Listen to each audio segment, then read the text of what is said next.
இப்படி ஒரு தாயை வச்சு நான் கூட சொல்றேன். நீங்களாம் நினைக்கலாம் எவ்வளவு ஸ்வீட் மதர்னு. என்ன ஸ்வீட்டு உள்ள இருக்கிறது எனக்கு தான் தெரியும். உங்களுக்கு தெரியுமா? அரை மணி நேரம் ஒரு இன்டர்வியூ பார்த்துட்டு கிளம்பிடுவீங்க.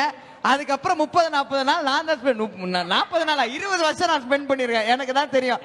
இந்த மாதிரி ஒரு வாழ்க்கையை நான் வாழ்றதுல எனக்கு ரொம்ப பெருமை. எங்க அம்மா ஒரு நிமிஷம் எங்க அம்மாவை பத்தி நினைக்கும் போதுதான் எனக்கு அவ்வளோ ஹாப்பியா இருக்கும். இப்படி நம்ம இவ்வளவு லக்கியா நம்ம பிறந்துட்டோமே, இவ்வளவு லக்கியா பிறந்ததுக்கு நம்ம கடவுளுக்கு வந்து எப்பவுமே நன்றி சொல்லணும். நான் எப்பவுமே அதுக்கு ப்ரேயர் பண்ணி எப்படியாவது இவங்க கிட்ட இருந்து கொஞ்சம் வருஷம் நான் வந்து ஹாஸ்டல் மாதிரி எங்க தள்ளி இருக்கணும்னு கூட நான் நிறைய நாள் ப்ரேயர் பண்ணிருக்கேன் நான். ஏன்னா என்னன்னா இந்த மாதிரி ஏதாவது ஒண்ணு பண்ணுவாங்க. ஒரு சின்ன பையனை வந்து 23 வாயில வரலன்னு சின்ன வயசுல ரூம்ல கதற அடிச்ச அம்மா தான் இவங்க. இவங்க இவ்வளவு ஆமா 23 இல்ல இங்க ஒரு இது என்னோட செக்மெண்ட்.